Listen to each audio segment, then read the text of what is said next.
and gentlemen, our next speaker of the evening is coming from the best man who will respond on behalf of the bride. Just leave him for a while. He'll be right. He can handle it now. Here's Damien.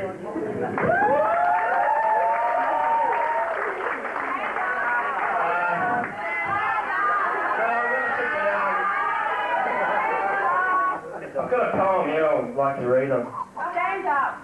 Been writing. Okay, I'm standing up. Okay, for those of you who don't know me, I'm Damien, the best man. I'm going to do this speech the best way that I can. First of all, I thank you to the bridesmaids for helping Kylie look beautiful. And a thank you to the groomsmen for helping Dale keep his cool. Talk to anyone these days and you know it seems. Eventually they'll tell you about some heavy scenes. When they were living with a druggie friend, you got to look real serious, or at least pretend.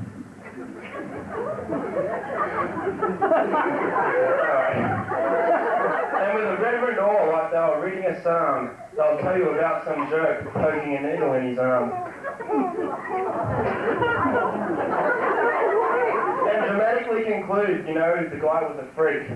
But it's the 8th drug story you've heard this week. Well, I knew a guy who tops the lot. He wasn't on heroin, crack, or pot. But it was worse than anything out of monkey drip. He took the happy marriage in Lake's entrance trip.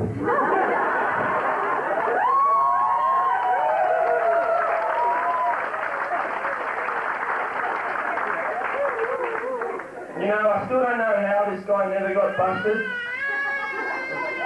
for being so incredibly well adjusted. I should have told him the drug was harmful, whatever way it's done. But I left it too late and his addiction had begun. At first, only small things began to go wrong.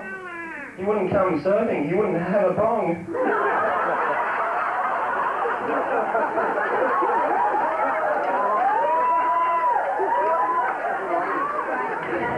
But sooner or later, things began to fall apart.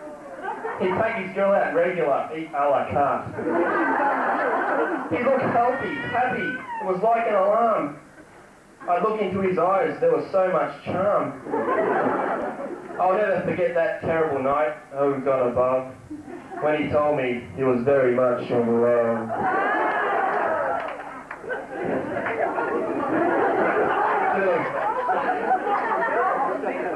So they both bought a house, there was no turning back.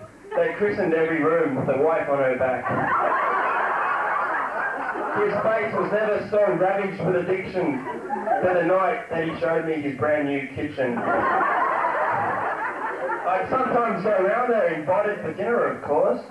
Tell him, kick the habit, get a divorce. Your wife's pregnant again, I plead, this'll make 3. If you have another kid, you're sure to OD. But he's not even listening, he's in some delirium. His wife's doing the dishes and he's begun delirium. I love my kids, I'm happy, he'd say, satisfied. But his wife told me earlier, after 5 nappies, he had cried. He's dead now, of course. Needless to say, family wiped off by a drunk going the wrong way. Oh, how many times has it been written, said or sung, that if you live monogamous, expect to die young. So you can get into heroin, crack, dope or speed, but don't take marriage, because this is where it'll lead. You'll experience real happiness, both physical and mental, and if you die young, it'll be purely accidental. Dale and Kylie are another story, forget what I just said. Because if you think their marriage will end soon, you need your bloody head ready. There we go.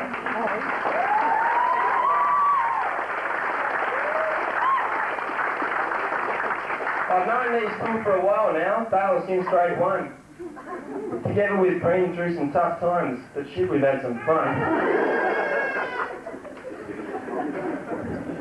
Dale used to be in love with a bread roll. Everyone here is a stranger. But then along came Kylie and Dale transformed into the Eastern Beach Lone Ranger.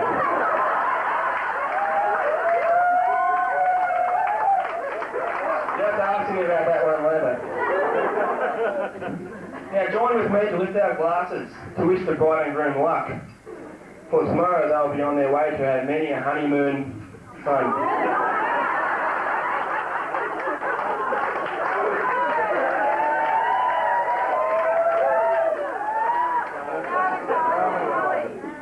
Well done, Damien. Thank you.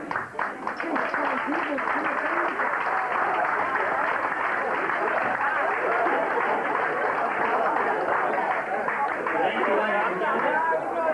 We'll just have a short interlude here for anyone who wants to charge their glasses.